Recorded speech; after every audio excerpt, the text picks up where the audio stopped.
ఇప్పుడు ఇక్కడ క్వెషన్ ఏంటంటే, సార్ నాకు ఇష్టం లేకుండా, మన ప్రమేయం లేకుండా, మనకు ఇష్టంగానే వీర్యం తొందరగా ఎళ్ళిపోవటం, సెక్స్‌లో సాటిస్ఫాక్షన్ లేకపోవటం, సెక్స్ మొదలుపెట్టంగానే లేదా మొదలుపెడుతున్నప్పుడే వీర్యం బయటికి రావటం, మన పార్ట్నర్ తృప్తి పడకపోవటం, దీనికే శీఘ్రస్ఖలనము లేదా ప్రీమ్యాచ్యూర్ ఎజాకులేషన్ అంటారండి.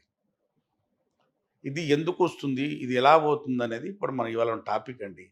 చాలామంది మాకు అడిగేది సార్ నేను పెళ్ళై 3 సంవత్సరాలయింది. నాకు 15 సంవత్సరాలయింది, 20 సంవత్సరాలయింది. సెక్స్‌తో మాత్రం ఒక 10 సార్లు కలిస్తే మా ఆవిడ 2 సార్లు సుఖపడుతుంది సార్.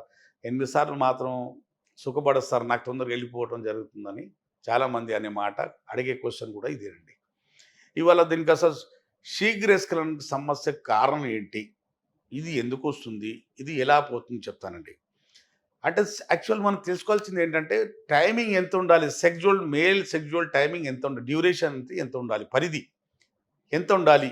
యోనిలో అంగం ఎంతసేపు ఉంటే మన పార్ట్నర్ సుఖపడుతుందని చాలామంది అడుగుతుంటారు మాకు. అసలు ఏంటంటే ఇక్కడ టాపిక్ ఏంటంటే, మగవాళ్ళలో సెక్స్ టైమింగ్స్ ఇండియన్స్‌లో 2-6 మినిట్ ఉండాలండి. Minimum 2 minutes ఉండగలగాలి.